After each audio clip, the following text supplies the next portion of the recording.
Sanjeev, thank you so much for that wonderful introduction. I mean, and this is a study done by HBR. 80% of the values are the same. Like, there's no difference in the values. But the way the values are told in terms of stories, the way the values are lived, is completely different in every organization. That's what makes a difference. And if you look at digital today, as you do the same scan across companies, it is 100% the same. So every company talks about the same things in digital, the same words are used in digital. Very few people understand it, and very few people have put it into, let's say, practice or created value out of it. So what I'm going to do today is spend some time talking about digital transformation. And with a question here, anybody understands why are we talking about digital transformation in a culture workshop? How does that fit?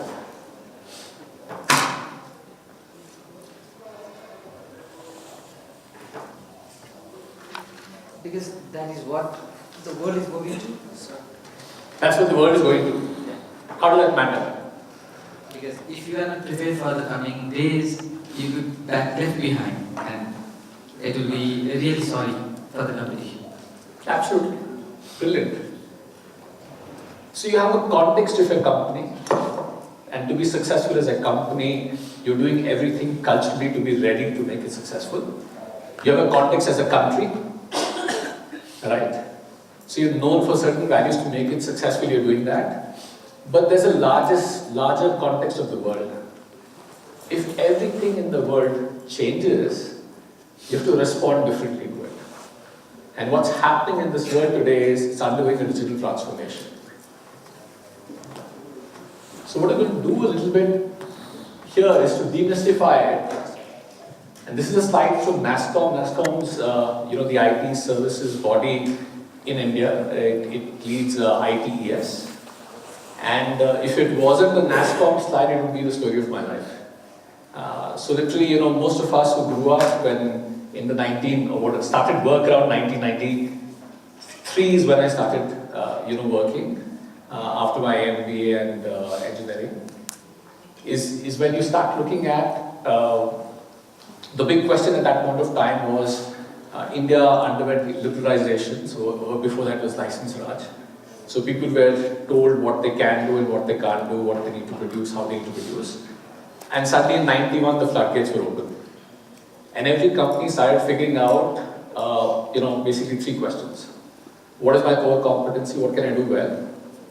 If that's my core competency, how can I get, a lot of revenues in that area? So how can I capture market share? And when I'm capturing the market share, how do I keep my cost very low? And hence the profitability high. So I joined Accenture Consulting, and that's what I was doing in the cement industry, in the hotel industry. I even spent some time in the Commerce Ministry of India. The second stint came over here, saying that operating excellence, which is if everybody knows these three things, saying which market to play, and the strategies all figured out, the differentiator is process excellence. So how do you set up your processes? How do you measure them? How many of you remember the words Lean, Six Sigma?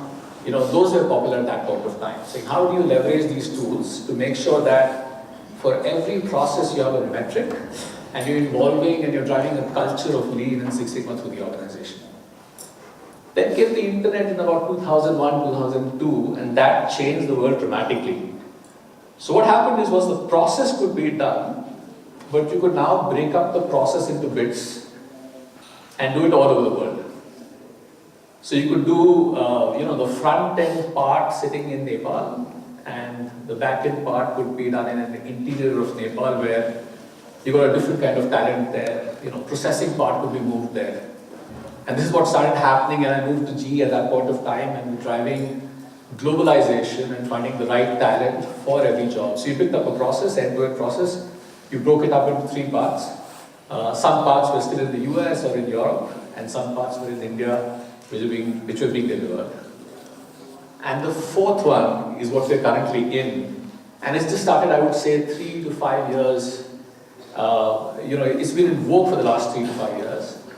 And it says, do we need a human to do the process?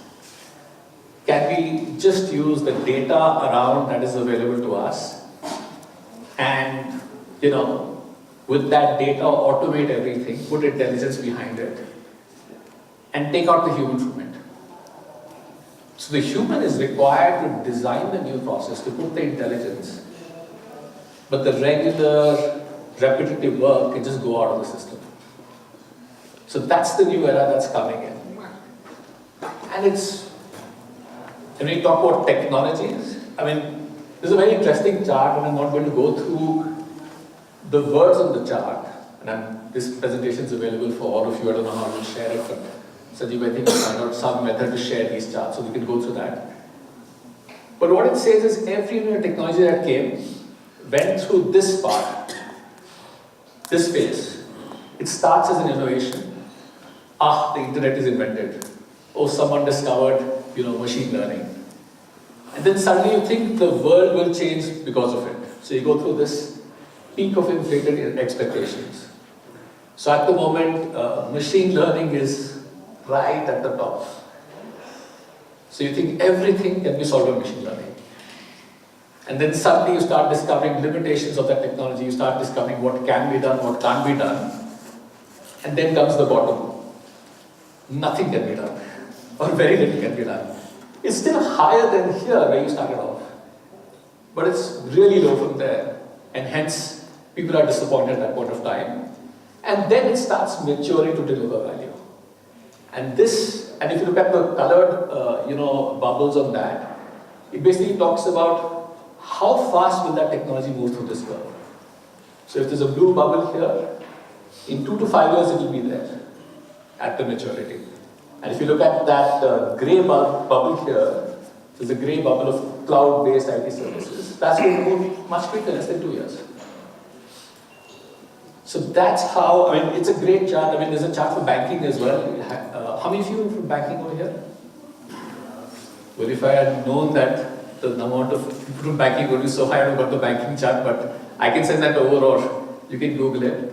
And you see exactly where the world is today according to Gartner. And Gartner is one source. Do look at other sources as well.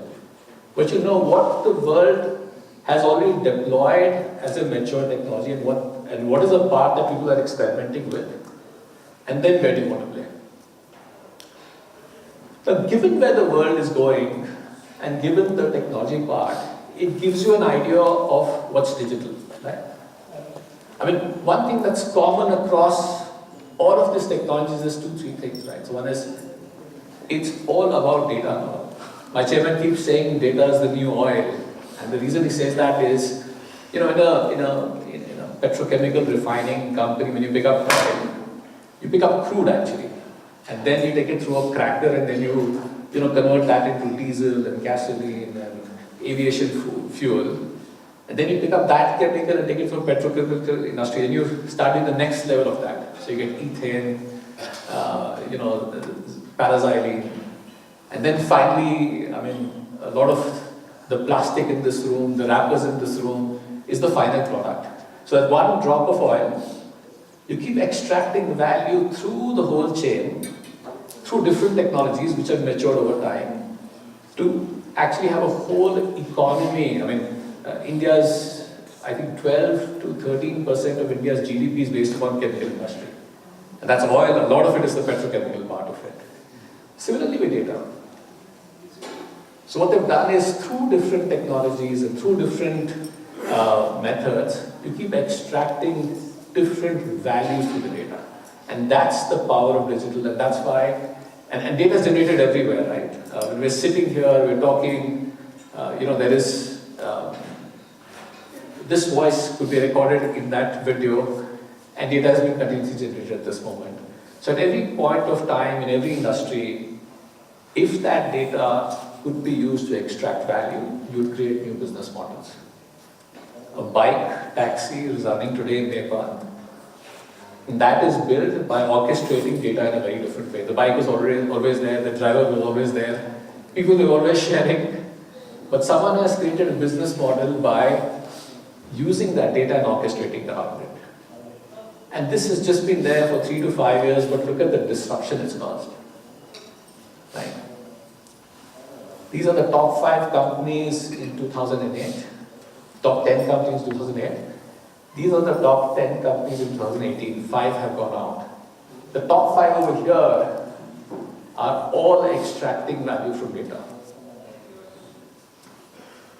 And this is, I mean, Google, I think, is the latest engine, and Google was born in 2002. How many of you born after 2002 over here?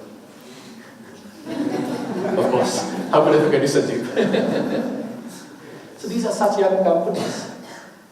But the power of disruption is so high that they have not just been successful, they've been so successful that they're top of this list. So many bankers out here. Do you see a hidden bank in some of these companies over here? Where? Facebook. Google. So Google in India at least has a payment wallet. Amazon has Amazon Pay. Apple has Apple Pay. Facebook, I don't know what they'll do with us, but there's more user insights there than with any other bank at this moment on spending habits. There's someone sitting here in these 5 that may disrupt the banking industry tomorrow. And I'm not even talking about Bitcoin and blockchain. And then we sit here and say, okay, fine, company badal jayegi, there'll be new companies. StatChart came here 10 years ago, gave us a job. Google will come here 5 years later, give us a job. Nothing will change in reality, right? We'll still be stuck in traffic. Life will continue the same in our lives. So think about it again. Watch this video.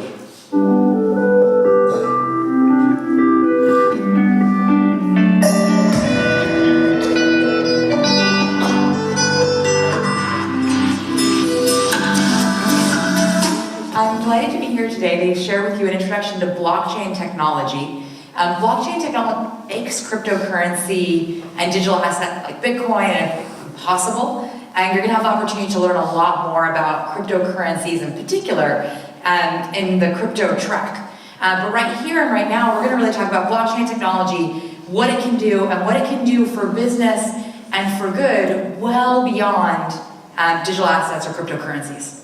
And so to start out, I want to share with you a story of the way that blockchain technology is actually being used today in some of the least, what we might have thought of as the least technologically advanced places on the planet. And so today, in Jordan right now, there are hundreds of thousands of Syrian refugees, almost 1 million.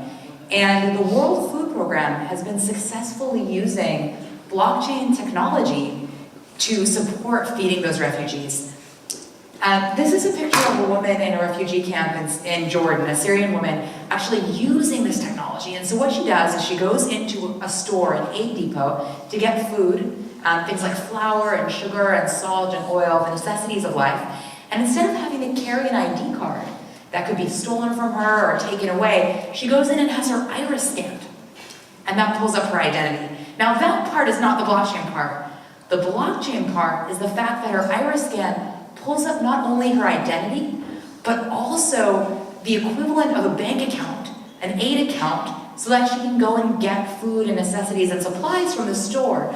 And what blockchain technology does is it means that that account can be administered for less than 90% less than would be required to do the account with our traditional technology. And so what that means is the World Food Program can feed more people, and $1 of donations goes further, which is very powerful. And the program's been successful. It's being, the pilot was very successful. It's being rolled out to more and more refugee camps. And so I think one of the things to remember when we're here at the heart of Silicon Valley, learning how blockchain technology and all of these technologies are being used, it's sometimes outposts in the other reaches of the globe that are really putting these technologies into practice.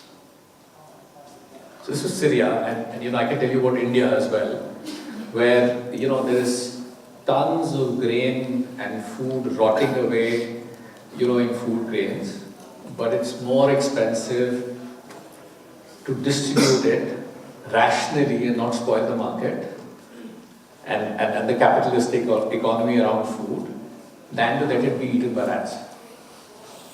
And today they have a technology which they're testing out today, and UN is rolling it out in a lot of other places where you have a means to give food to people who deserve it, right? You don't want it to go to the market.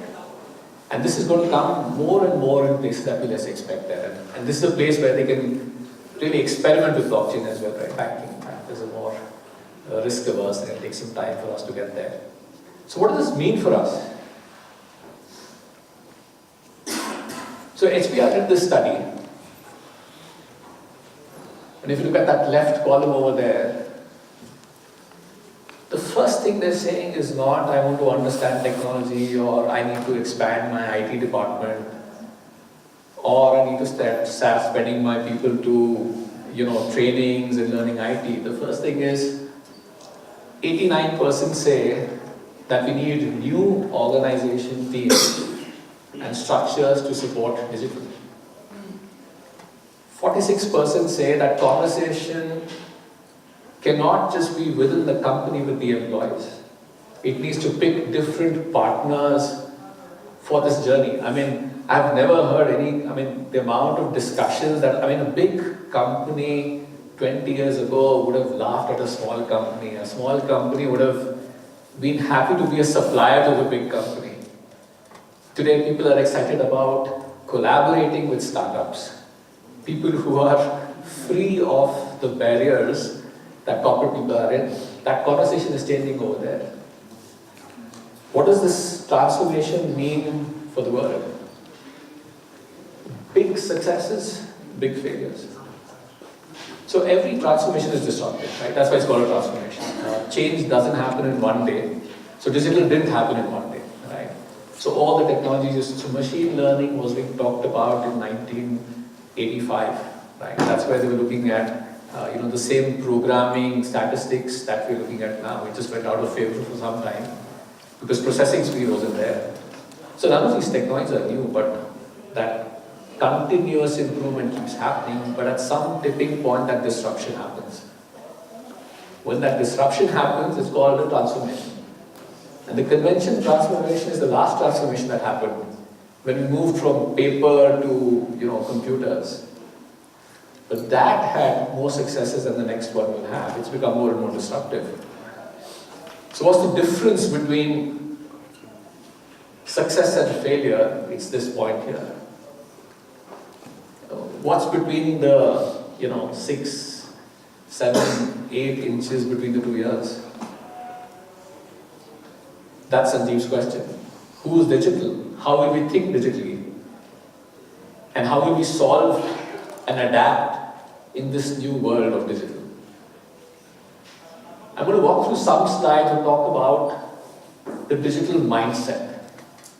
So what do we change in our thinking that makes us successful in this new world?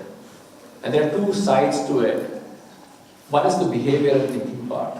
There's growth mindset, and we go through details of each one of them. Exponential thinking and transformative purpose.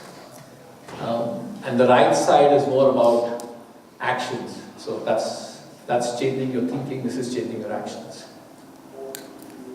So as leaders and future leaders, this is all you can do. You can't go back to school, you can't start,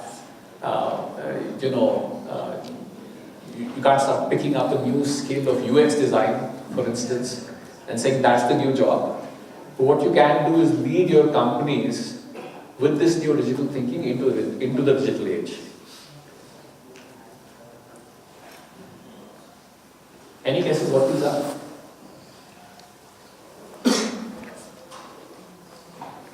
Anybody's heard of Humpty Dumpty? So the rhyme we heard, Humpty Dumpty had a fall. Now there's a new book called After the Fall. These are all school books. Kindergarten, not kindergarten, I think below the 3rd standard is where you can Google them, you can check them out. This is about a kid called Jambari. Jambari has gone with his father, he's done all his swimming lessons. This is the first day he's going to try to make a dive. Jambari jumps. What do you do when you're fully prepared? You've gone through the trainings, but you still haven't done it for the first time.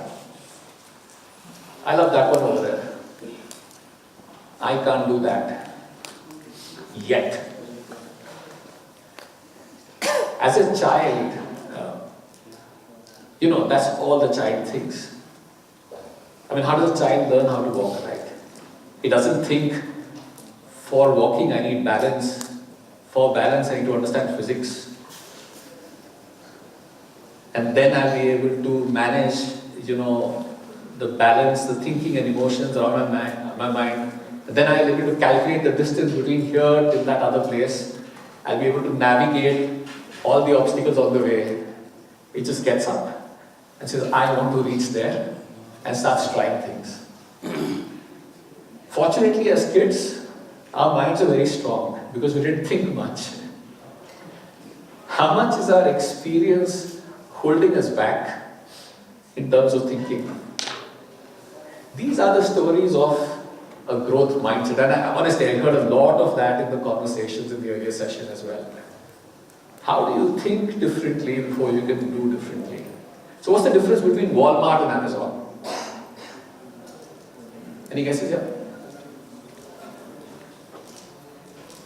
Online and offline. Sorry? Physically dedicated Walmart and online and Amazon. Yes, so Walmart was the most sophisticated technology company before Amazon came. I don't know if you know that. If you picked up, a single thing out of the shelf, it got replaced by something in the store behind, and the ordering went back to the manufacturer. I have a friend in PNG who used to work with Walmart. So he was with PNG working with Walmart. The amount of user statistics they had on what do you buy when you buy Tide, along with that, what else do you buy, what is the grocery basket, everything was figured out. They only had one block. They said to sell something you have to have a store. And we have thousands of stores across the country. And by the time someone, builds up 20 stores, 30 stores, 50 stores, we'll know who our competition is and we'll beat them. We know how to beat competition. We've beaten our competition for so many years. Today, Amazon is not making that mistake. Amazon is not saying, by the way, Nepal has traffic. It takes 2 hours to get from one place to the other, and so does Mumbai, so does Delhi. So the day the traffic eases, we'll also start doing 30-minute delivery. It's saying, travel by road is my roadblock. I can have a drone tomorrow, which just eliminates traffic as a roadblock and gets it to you when you want it. And some of the stories some of the experiments that they're doing are really shocking. What they have is, 4 drones on a lamp post outside your house who already know what you're going to order and waiting for you to place the order so they can come and deliver it. So they're saying, I don't even need to send the drone from my warehouse. That's a real experiment going on, by, I think it's Amazon, it could be some other grocery company as well, in the world, saying, I not only know what you're going to buy based upon your previous experience, I also have that drone standing by near a lamppost so it can be delivered, at the fast part. Sorry? Yes. Well, I recently bought a voucher for a team member of mine. He had a baby, and suddenly, my whole Amazon is filled up with baby products, so they still haven't got it right.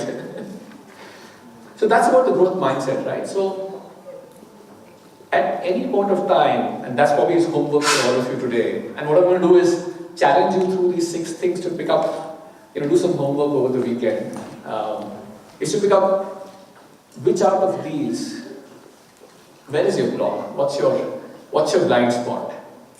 What are you taking for granted will not change in your lifetime?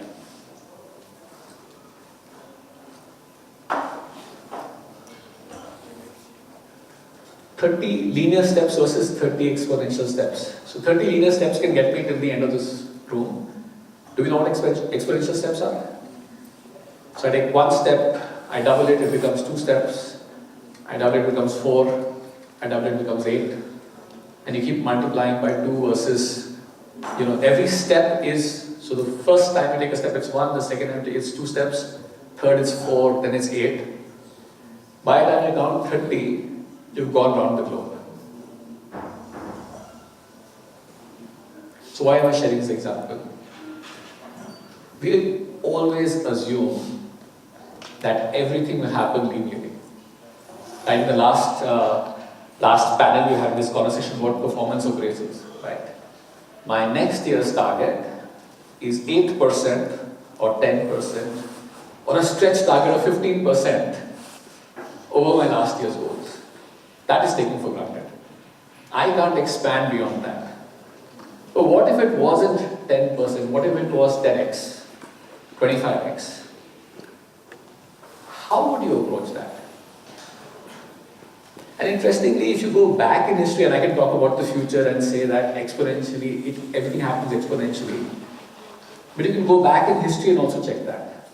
The average expectancy of life was between 35 years to about 35 years to about 39, 40 years, from whenever we started counting about 400, AD, till about 1910. So between that to that time, you just had incremental journeys. So every year, 2 months would be added in, some averages would go up, it would go up and down. So it moved only between 33 years to about 40 years. And from 40 years, it's at 79 years today. So 1500 years, nothing happened. And then suddenly something happened. Something didn't happen that day, but something happened cumulatively. We discovered polio, we got a cure for polio, we got a cure for, penicillin, so, plague. Wars started ending. We didn't have so many wars like they used to. The nation state arrived. And suddenly after that, it was exponential. There's a tipping point reached for everything where it becomes exponential. And what you have to find is, what's the tipping point in your industry at this point of time where it will no longer be linear? I remember when we were starting on digital transformation in Reliance about 2 years ago. We were focused on one problem. We had engineers, so we spent a lot of money, right? So we spent about $10 billion over the last 3 years buying stuff to build up CapEx. We spent another $12 billion in geo, laying down cables. $22 billion was spent is a huge amount. We have a huge number of vendors. We had all engineers doing our buying. And 50% of the time we spent on vendors calling them up and saying, have you got my invoice? I've not got the order. When are you going to pay me? Sound familiar? Overqualified people, full transactions. And when we started this, we said, how do we solve this problem? So first option was, get lower skilled people to do it. So let's not go to engineers, let's get some graduates, because this is simple information, they can do that. Let's outsource it. Let's give it to some other company which will do it cheaper. But there's a digital solution to it. Today we have a chatbot which answers all these queries. So last month, in fact in December, we got about 100,000 queries in that month. It was about 300 a day. And if each query took us like 10 minutes to solve, because it was you had to go to your systems and check whether invoice is there or the payment is there or what's the reason of that. It would take us at least about 20-25 people working around the clock to answer those queries. But today, that number of 100,000 can become what? 1 million? Doesn't matter, same solution. 10 million, same solution. 20 million, same solution. All you want to do is increase the server space and maybe some performance of IT. So that solution today has become exponential. There's zero cost added for every new query. There's zero, so query means like a new question being put in there, and zero cost added for every new customer or vendor coming and asking a question there, and now it's really expanding. So is there some problem in your organization, and that's the second question for homework, which is ready for an exponential solution? So let's be clear, like none of us are going to invent technology in this room. Any inventors here? But we can be the sharpest people and the first to identify that the technology is out there. All you need to do is apply it. And that comes from thinking that the solution is ready in the market. This is one of my favorite ones. So I was at the Singularity University last year, and when I talk about the easiest way to talk about transformative purpose is to give you an example. So a little about the pharma industry. Anybody from pharma? One from hospitals, but so pharma industry is two worlds, right? So this is chronic diseases, so diseases of lifestyle, diabetes,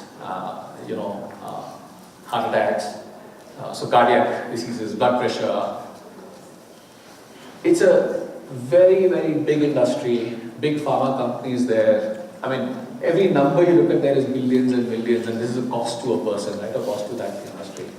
14-15% of the US GDP is medicines, because people suffer from these diseases and the cures are that expensive.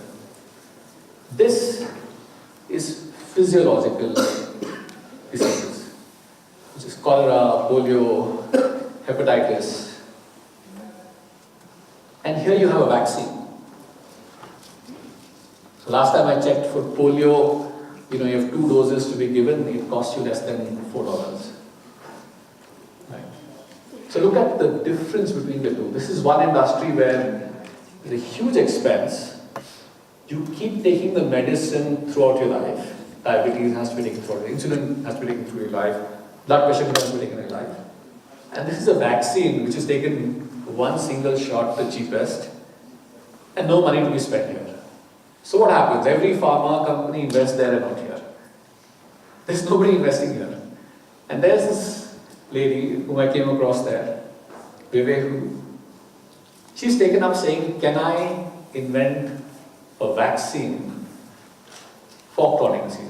So imagine that you have diabetes, or you won't have diabetes because when you're born, in the first 6 months, somebody will give you a vaccine and that's it. It's done for. I mean, it will change healthcare around the world for us. Like if someone had said 200 years ago, maybe, 500 years ago, saying, you'll take a pill, you'll never have polio and cholera, somebody would have laughed at him, right? So a lot of people laughing at him, laughing at her. But it's a very resourceful economy these days. She has a lot of funding. They have one vaccine of Alzheimer's in advanced drug trials at this moment. So it'll still take about 3 to 4 years for it to be proven successful. It could fail as well. But with one success, you'll suddenly see a lot of people trying that out. Right?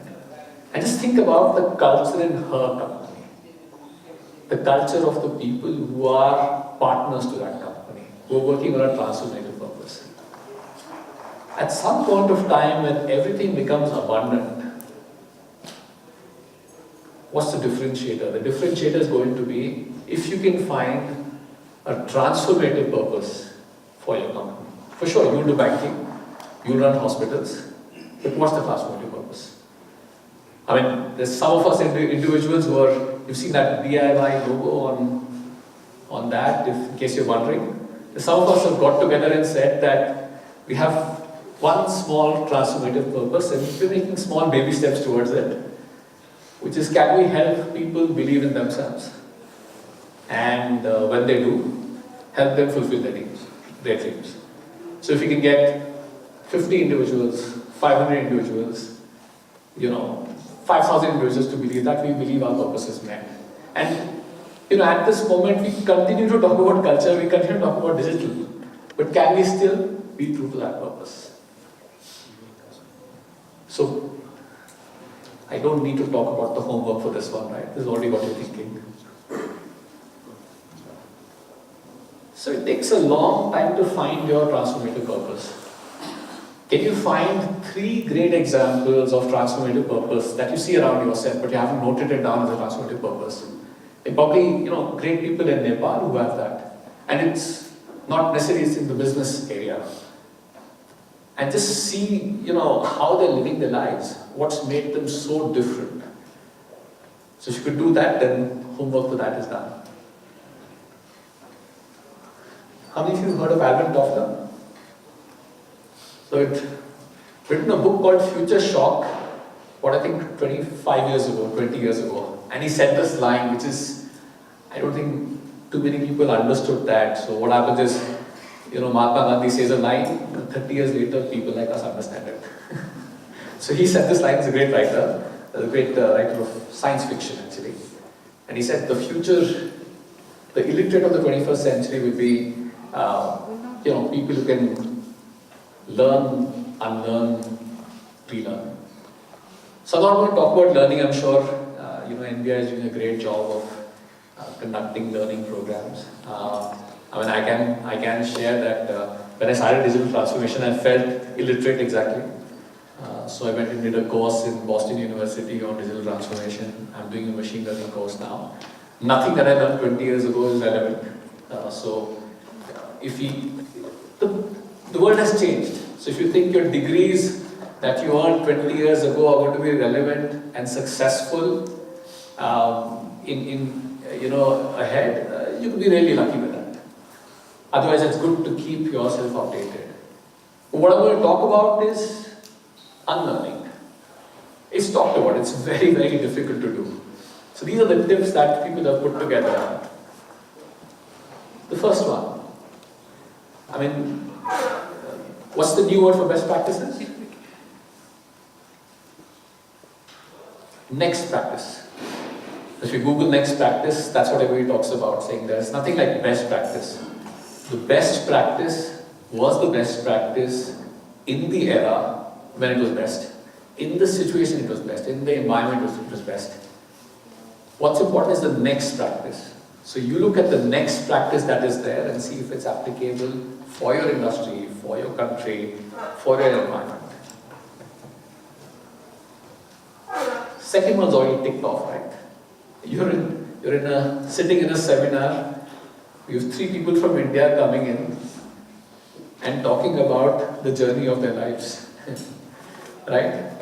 If this isn't openness, what is?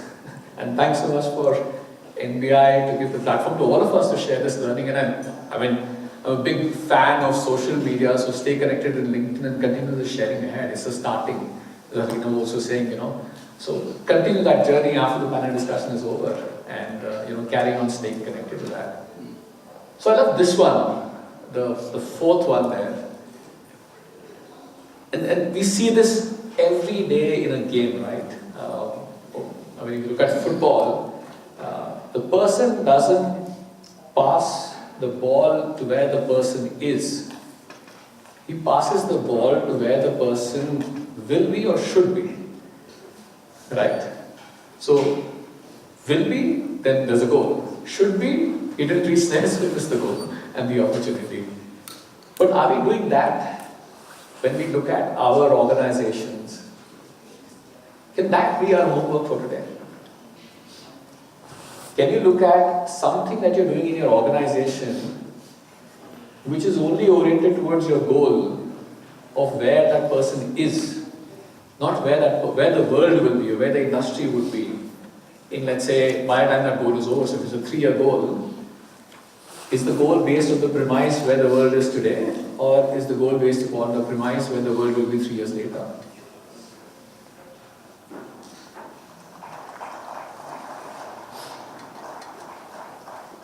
How many of you use, and it's very fortunate I think, given that the age group of Nepal and this group is predominantly young, this should be an easy one. So how many of you can use more than 5 of these?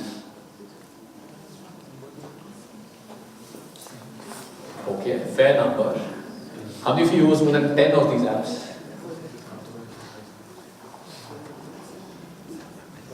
How many of you can't figure out what, I've tried to use some of Nepal's app and some of the apps I see in India. Some of you can't figure out what some apps are over here. Yes, which one?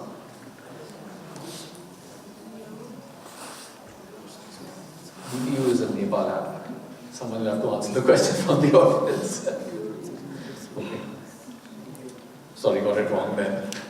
This is the set of, this is one clip over there, 6 apps or 6 big e-commerce sites in, all the big e-commerce sites apparently. So let me tell you, the cultural difference between India and Nepal is very difficult. Answer me, which most popular app in here is? Which one? You have to tell me, the cultural difference in India and Nepal is also visible from usage of that one app. I can tell you. Viva? I don't know what that is. So is it Viva Can or? anybody guess this? There's a cultural difference between Nepal and India. The use of one very popular app. In India, they use that app more often is here. But in Nepal, what the app that we use is not here. WhatsApp. In India, it's WhatsApp. In Nepal, it's totally. So I got that over lunch today. So BBO is an app played in the casinos of Nepal. But that's fine because culturally again, ladies are not allowed to enter the casino. Okay. The reason that they don't want us to, they want your money. No, it's the same in India. India, you can't go to a casino in India. You have to go into a boat which is parked outside. Yeah. So Kathmandu is probably a travel tourism app which you don't need to use. I'm guessing that.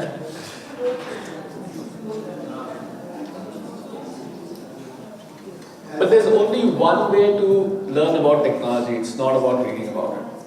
It's about using it. And culturally also, I had a cultural shock when I moved back to Nepal in 2010. I was in Facebook from the almost when I was at the university. You recall it? Actually, Facebook was initially given to university email ID only. If your email ID was .edu, so I was part of the US university. So before Facebook became commercial, we in the academia were the part of the, actually sometimes I regret why did not I invest $100, which would have made me at least a billionaire by now. So then Facebook I always used when I was living outside, only for friends and families, that's it. So any kind of this kind of business networking, only LinkedIn. But when I moved to Nepal, the flooded with the request in Facebook is still like, I have more than 1,500 friends, not as a, because I didn't have room. So I'm saving little bit room for my, like school buddies and, that kind of place. So wherever, like I think once you're out here, you'll get maybe perhaps at least 10, 15 requests in your Facebook, not in LinkedIn. So Are you on Instagram? I've decided to stick only with the Facebook. So every 20-year-old is on Instagram. My daughter, so I can't compete with her yet. So Instagram is more for the, like the pink power, No. mostly for the women. No. So as we say, there is low value in theory about technology. So one of the things you can do today is, whenever you go for a break with whichever friend you meet, just chat about what are the new apps they use, how do they use them, and some very, very interesting ones are there. I don't know if anybody's heard of Blinkist? Yeah, so why don't you share it? Why don't you go ahead and share with the audience? It's an app that talks about reviews of book, gives us short description about book, and if you like to read that book, you can read all the time. Right. So if you think CEOs are very well read, they're not. They're really smart like him who go to an app called Blinkist, and obviously you can't do a summary of a fiction book, right? But you can do a summary of a non-fiction book. So you have like a 500 or like a 5-page summary of a 500-page book, and that gives you the gist. And suddenly the CEO looks smart, and deputy CEO. Deputy CEO looks smart. So there's no surprise that both of them know exactly what it is. So tomorrow, all of you aspire to be CEOs, pick up this app. Right? But I can go on with this list, right? And this list is, as we said, a very microcosm of what's out there. One big factor of digital mindset is you're trying out technology every day. So if you go to an exhibition and you see a VR set, just go and try it. Suddenly, the person will be explaining some use of that technology to you, and you'll be thinking of a completely different use back at home. And that's going to, when you try out that technology, going to spark a lot of ideas, in you. That's going to be useful to you. This is collaboration, and collaboration is, done to death. Everybody's been talking of collaboration since, I think, 1500 years ago. So I thought I'd share the latest thinking and methodology that we're using in Reliance. So this is not a story, but this is what we're doing in Reliance. So 2-3 facts the way we're thinking in Reliance at this moment is, and that's what the digital world has taught us, is that everybody's adopted a new methodology called OKRs. And when I mean everybody, it's all the 5 in the top Fortune 500 list in 2018. So the Google, Amazon, Facebook, all of them use this technology, right? Or this methodology. And the whole philosophy of this methodology is saying that I have no clue where the world is going to be in 1 year. So I will not set up any annual goals. The only view I have is, let's say, 6 months or 3 months. So what I'm going to do is I'm going to say, what can I achieve in 3 to 6 months? And this does not include business as usual, right? So banks, branches will be open, money will be given, but how are you moving to the future? So this is about projects. This is about transformational stuff. So if you don't know where the world is going to be in 1 year, take a shot at a quarter. So what you do for a quarter is you do this. You set an objective. The objective is more long term, but the objective for the quarter is defined. The key result is defined. The target is defined. The framework, benchmark, that's the normal part. But it's for a quarter. And then you say the second part. And if you're talking about diversity, right? You're saying if the goal touches only one department, it's probably a suboptimal goal. It's not a transformational goal. There's very low value left in telling the treasury team to improve whatever they're doing. There's nothing there. That's all they can, extract out of, the funds that they manage or whatever borrowing they've got to do. But if I make it cross-functional, with all, and this is an example of a digital project that I'm running currently, but if I make it cross-functional, then the true value can be derived because people think differently. And different ideas are there. And the goal cuts across the whole chain of that thing. Once you set up that, then you get into a Scrum methodology. The Scrum has been very popular in IT, part of it, but now it's come to business problems. So what do? You start with what is called as a sprint. And the sprint is exactly the English meaning. Which means that what will I achieve in about, let's say, between 2 and 4 weeks. So you could set a sprint which is saying 2 weeks or 4 weeks. So let's say in 2 weeks, what I'm going to do is, let's say we're building an app, right? Let's take that as an example. So in 2 weeks, I'm going to get the basic outline of that app ready and some key buttons ready, and who are the 3 people who want to use the app, right? A buyer is going to use the app, a seller is going to use the app. So that's what I'm going to define in that sprint. So that 3 months is divided into 3 sprints or 4 sprints or 5 sprints, right? And in that sprint, that task is complete. If that task or the set of tasks is not complete, then you still close the sprint. So sprint time doesn't change. And you move the backlog of the tasks to the next sprint. And every day morning you review what was supposed to be done yesterday. And did it get done? What needs to be done today? And do you need any help in doing it? That power of that continuous iteration, the power of breaking that problem into smaller problems, highlights huge amount of gaps that you have in the organization. The gaps could be of decision making. Saying you need the app, but the app doesn't work in your environment. And for the environment, you need to understand IT. But by the way, we were all super smart and we didn't have anybody of IT in that team. We missed that person out. Then we got the IT person in the team, but the IT person said that this technology to build will take months. So we need to get a tool, but you know what? We forgot to get a finance guy into the team who was empowered to take that financial decision and approve that software. So when you put smaller targets around that, and that's what we are going through at this moment in building, executing our projects, you can't hide from those problems. There's no paper to be written which will then go to 4 departments and then 4 departments will appoint. So what happens today, right? I have to make an app, I put my thoughts down, send it to the IT team gives their thoughts, then goes to the finance team, they give their thoughts. And in 4 months, by the way, the idea won't give you the same value that it will give you today, because the world is changing. And then you have success and failure, and they're just two sides of the same coin. And you start with the OKRs, once again. The first OKR cycle was a disaster. We did nothing.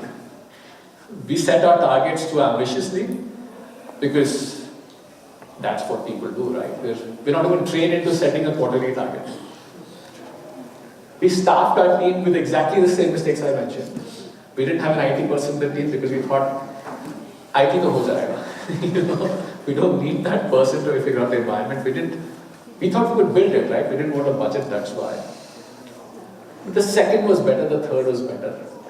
And today we're getting more done in 3 months that we got done in a year.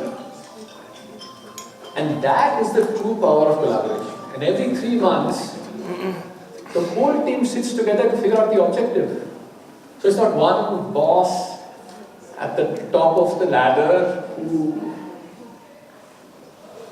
thinks about a goal without the information at the bottom, what went wrong, what are the limitations of talent within your organization to set that goal. Obviously, that goal has to be linked to a larger goal. I mean, if your larger goal is improving customer experience, it has to link with that.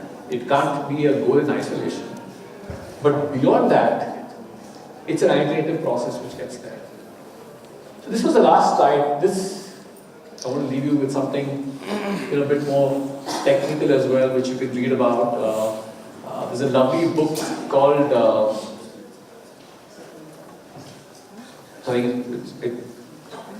What You Measure Leads to Success. I like the name of it. I forget the name of the book, but that was the founder who started it in Google first.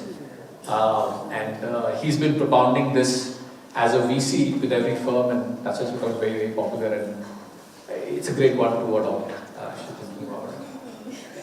So this is the last slide. I'm going to leave you with this video before we go into questions. If you think you've seen it all, watch this video. The sound.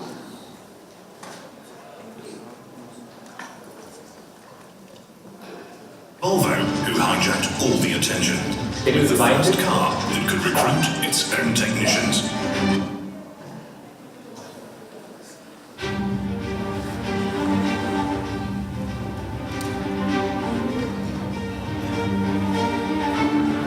The Brussels Motor Show, the biggest car event in Belgium, where all car brands show off their newest technologies. But it was Volvo who hijacked all the attention, with the first car that could recruit its own technicians. Volvo presents the recruiting car. Ik ben René. Ik ben op zoek naar onderhoudstechnici voor de Volvo fabriek in Gent. 200 job openings were announced on social media, inviting everyone to come and check out the first car that recruits its own engineers. To conduct the interviews, we tapped into the car's technology. Welcome, Oliver. Glad to see you put on your blue shirt for the interview. Can you show me where my electric compressor is? Sure. Please allow me to play some piano music to make you feel more comfortable. Tell me, why should I hire you? I've been passionate about By applying AI, we could actually test social and technical skills and make unbiased evaluations of all applicants. These were sent to Volvo's HR managers for further interviews. Changing the conversation from cars to jobs got us national media attention. Et l'entretien d'embauche sera d'abord mené par un véhicule et par son intelligence artificielle. 70% of all news coverage about the Brussels Motor Show was dedicated to Volvo. More than 1 in 2 Belgians was reached through PR coverage alone, leading to 300% more price requests. And the 200 vacancies, well, they were all filled. So look at the power of the idea, right? So with probably putting a simple psychometric test into a car. They hijacked the car show and built a positioning of Volvo suddenly. We think of Volvo as a technical company, right? A technology digital company. And there's so many exponential hits and goals that they've hit just with that one part. And that's the power of digital. Thank you so much for being a great audience. I am leaving you with homework, so make sure you remember it and do it, and open for any questions.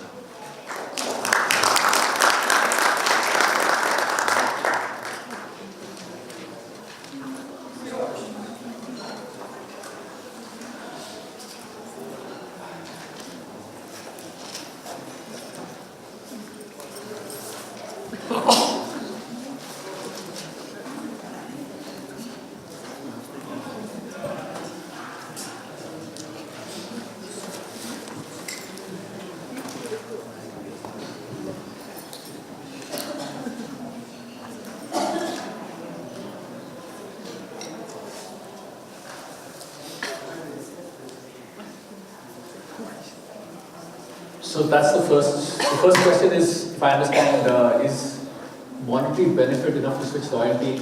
So I don't know if you're talking about a job or buying something. I'm going to assume the job part was answered, in the earlier panel. People didn't want to shift for money.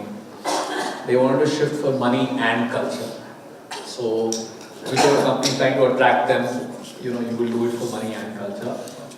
In terms of products, I don't know. I mean, they're talking about two things now in the world. One is experience, a product and service gives you.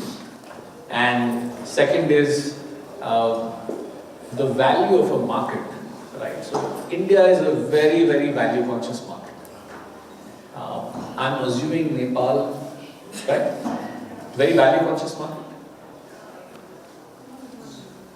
Not as much as India.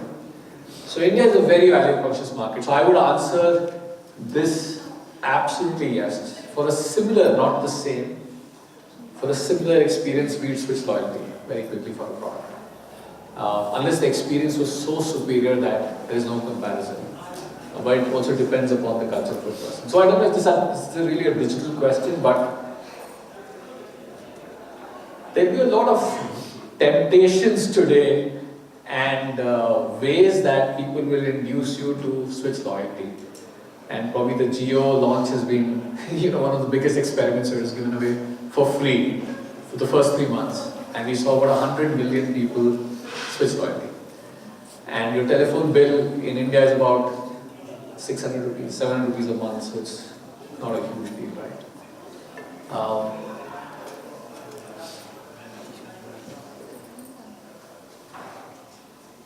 So the first part of that first question is, I'm answering the question saying how will digital revolution 4.0 impact culture, is, and this is answered in multiple dimensions, right? So one, will the organization remain the same is the biggest question people are asking themselves, right? So what's happened after Uber is that suddenly the value of all the car companies which actually make cars, which are famous for engineers. I mean, the best, MBA students were born out of auto industry, right?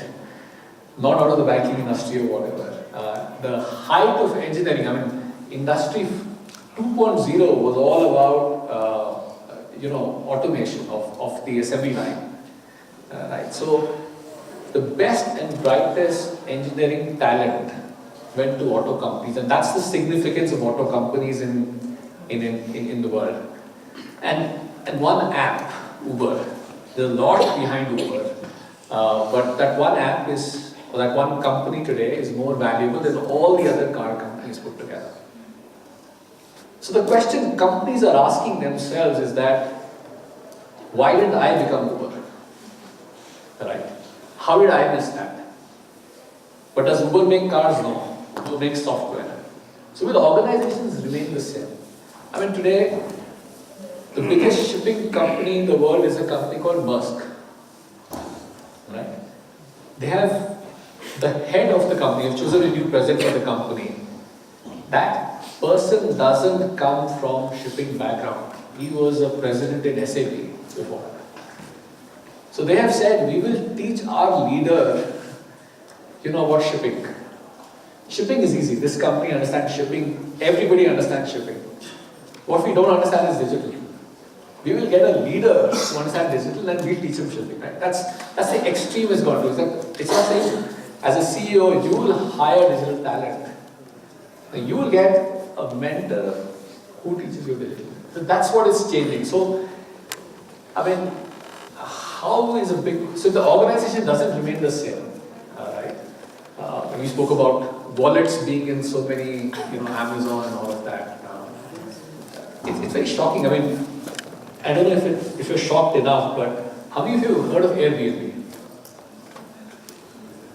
Okay. So everybody's heard of Airbnb, right? So what you don't know about Airbnb is that it has, Airbnb, what does it do, right? So people put up photos of their home or room or hotel, and you put it on the website and people come and choose, right? As simple as that. Obviously some technology goes behind it, and they're a first mover, they're branded very well, they're funded very well, all of that. But what if I told you that they have an institute of data science, right? Which just teaches you machine learning, how do you manage data, and 3,000 employees of Airbnb are in that institute. It is not the company you imagine in the front end. It is a totally software and data science company.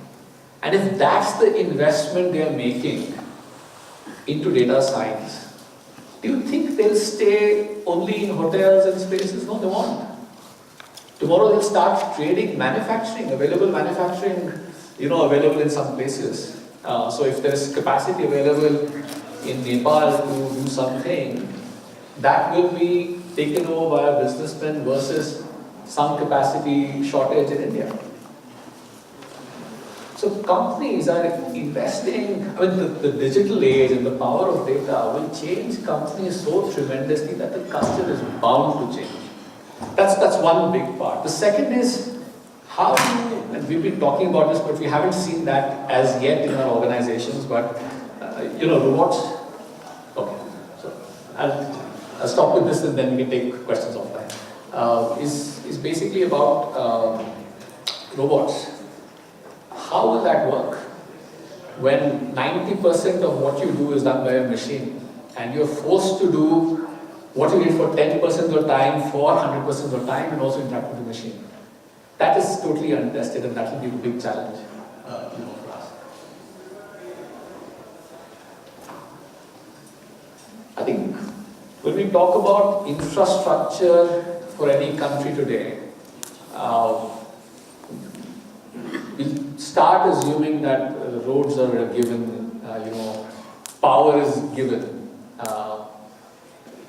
ports are given, airports are given. The differentiator will be digital infrastructure. And if there isn't enough, let's say digital infrastructure, it's both a problem and an opportunity. The problem is the latest innovations of digital requires high processing speed, high bandwidth, and those won't be available here.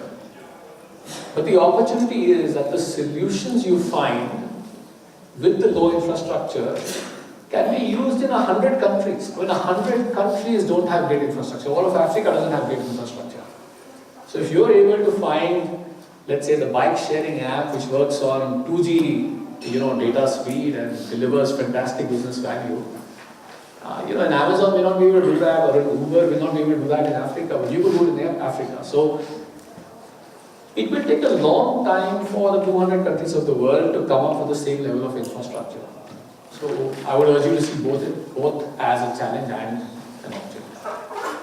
But I think we're running out of time, so thank you so much.